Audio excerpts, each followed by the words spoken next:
தேர்தலில் வெற்றி வாய்ப்பு யாருக்கு அப்படின்னு வரக்கூடிய கருத்து கணிப்புகளை ஏற்க முடியாது, நாளை உண்மை தெரியும் அப்படின்னு திமுக பொருளாளர் மு.க.ஸ்டாலின் சொல்றாரு. இந்த கருத்து கணிப்புகள் ஜெயலலிதாவின் அச்சுறுத்தல் காரணமாக வெளியிடப்படுகிறது அப்படின்னு அவர் சொல்றாரு. ஒரு 3 விஷயங்கள் அவர் சொல்றதுல நம்ம விவாதத்துக்கு எடுத்துக்கலாம்னு நினைக்கிறேன். ஒன்னு, ஜெயலலிதாவின் அச்சுறுத்தல் காரணமாக இந்த கருத்து கணிப்புகள் வெளியிடப்படுகின்றன அப்படின்னு சொல்றாரு. ஜனநாயக முறைப்படி இந்த தேர்தல் நடக்கல, பணநாயக முறைப்படி தான் நடந்தது அப்படின்னு சொல்றாரு. தேர்தல் ஆணையம் முடிந்த அளவுக்கு இதற்கு ஒத்துழைத்தது அப்படின்னு சொல்லி தேர்தல் ஆணையத்தையும் இந்த அரசியலுக்குள்ள கொண்டு வந்து குற்றம் சாட்டுறாரு. நீங்க எப்படி பாக்குறீங்க? இப்போ அவர் பணநாயகம் அப்படின்றதெல்லாம் திரு ஸ்டாலின் அவர்கள் சொல்லக்கூடாது. இது ஒரு பொது தேர்தலில் இவங்க எப்படி நடந்துக்கிட்டாங்க, ஒரு இடைத்தேர்தல்ன்றது பார்த்தீங்கன்னா, கடைசியாக இவங்க பண்ண அந்த தருமபுரி மாவட்டத்தில் நடந்த பெண்ணாகரம் இடைத்தேர்தல் என்ன பண்ணாங்கன்னா, லட்டில் ஒரு மோதிரத்தை சொருவி கொடுத்து அது ஒருத்தருக்கும் நாங்கள் கொடுக்குறோம் அப்படின்றத இவங்க செல்ஃபோன்லேயே ரெக்கார்ட் பண்ணிட்டு வந்தாங்க. இதெல்லாம் நமக்கே தெரியும். அதனால் இவங்க வாக்காளர்களை தங்களுடைய செல்வாக்குக்கு பணத்தை கொடுத்தோ அல்லது நகையை கொடுத்தோ பிரியாணி போட்டோ இவங்களுடைய இதுக்கு கொண்டு வர்றது அப்படின்றது திமுக செய்யாததல்ல, செய்த கட்சி.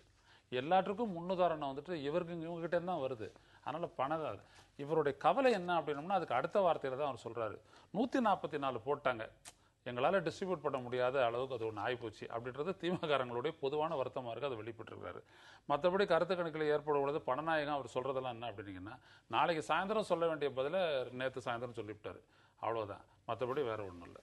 தேர்தல் முடிவுகள் தங்களுக்கு சாதகமாக இல்லை அப்படிங்கிற முடிவுக்கு அதற்கு இப்போதே நாளைக்கு சொல்ல வேண்டியதை இன்னைக்கே சொல்றாரு அப்படின்னு நான் சொல்றதை நீங்க எப்படி பாக்குறீங்க? உங்களுடைய கூட்டணியினுடைய வெற்றி வாய்ப்பு அந்த லெவல்ல தான். ஐயநாதன் ஐயா நாளைக்கு சொல்ல வேண்டியதை இன்னைக்கு சொல்லிட்டாங்க அப்படின்னு நான் கருதுறேன்.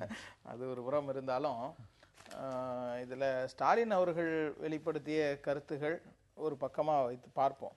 ஐயா சொன்னாங்க அவங்க தானே தொடங்கி வைத்தார்கள் என்று. தவறு யார் செய்தாலும் தவறு தான். ஆனா சில ராங் பூமராங்கா மாறிடும்.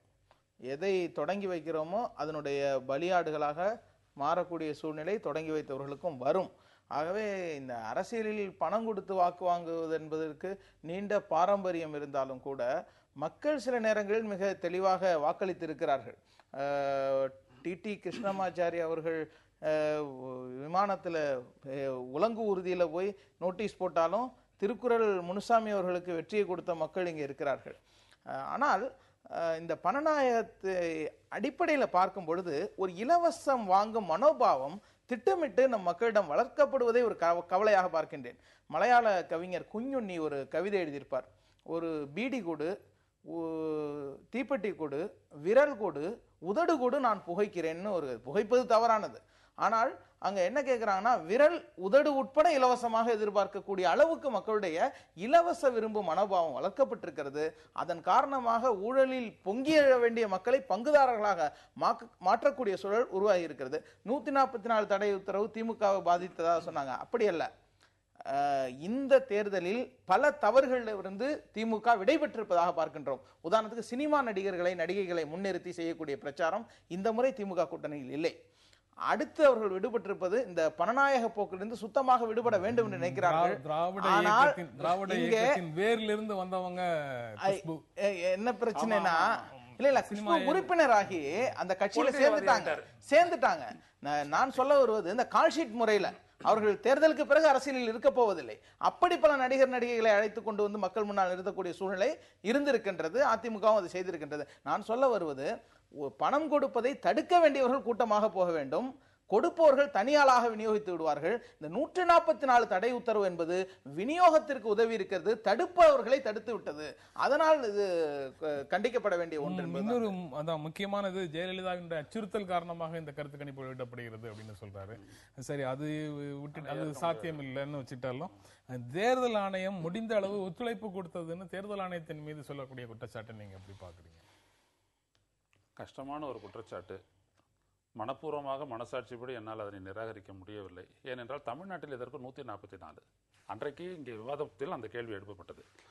சட்டம் ஒழுங்கு பிரச்சனை இருந்ததா? தடுக்க வேண்டியது மொத்த காவல்துறையும் உங்களுடைய கட்டுப்பாட்டில் இருக்கின்றது. அவ்வாறு இருக்கும்போது எங்கே யார் கொடுக்கிறார்கள் என்பதை உளவு பிரிவின் மூலமாக அறிய முடியாதா? அறிந்த இடத்திற்கு இந்த பறக்கும் படை சென்று அதை தடுத்திருக்க முடியாதா? மொத்த காவல்துறையும் உங்களிடம் வைத்துக்கொண்டு, உங்களுடைய கட்டுப்பாட்டில் வைத்துக்கொண்டு இயங்கக்கூடிய தேர்தல் ஆணையம் எதற்காக 144 பிறப்பிக்க வேண்டும்?